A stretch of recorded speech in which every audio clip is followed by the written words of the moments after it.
इस वीडियो में आज हम जानेंगे कि शिक्षा हिंदी साहित्य में किस विधा के अंतर्गत आती है। Let's start.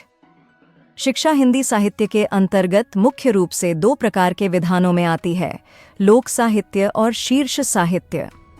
लोक साहित्य में जन जीवन से जुड़ी हुई लोक कथाएं, लोकगीत, लोक नृत्य और दूसरी लोक परंपरा की झलक मिलती है। इसमें सामान्य लोगों की बोली, भाषा और संस्कृति का प्रतिनिधित्व होता है। शीर्ष साहित्य में उच्च वर्ग की भाषा और संस्कृति का प्रतिनिधित्व होता है। इसमें विचार, कथा साहित्य, काव्य, नाटक और उपन्यास जैसे उत्कृष्ट रूपों में लिखी गई कृतियां शामिल होती हैं। हिंदी साहित्य के माध्यम से हम अपनी संस्कृति और विरासत को समझ सकते हैं। लोक साहित्य और शीर्ष साहित्य दोनों ही हिंदी साहित्य के विभाग हैं, जो भारतीय साहित्य के विविध पहलुओं को प्रकट करते हैं।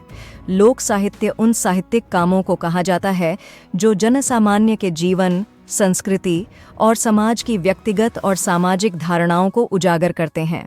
यह लोक परंपरा, गाथा, किस्से, गाने, नृत्य, कहानियां और जनजाति की रीतियां आदि के माध्यम से अभिव्यक्ति समझ पाता है।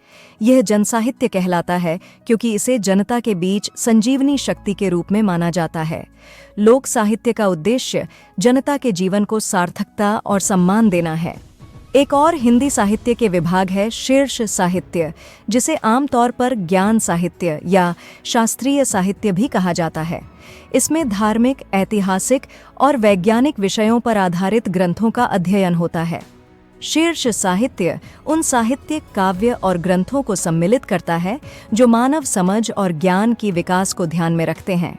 देखा जाए तो लोक साहित्य और शीर्ष साहित्य दोनों ही हिंदी साहित्य के महत्वपूर्ण दल हैं, जो विभिन्न पहलुओं पर प्रकाश डालते हैं और साहित्य के विरासत को समृद्धि देते हैं।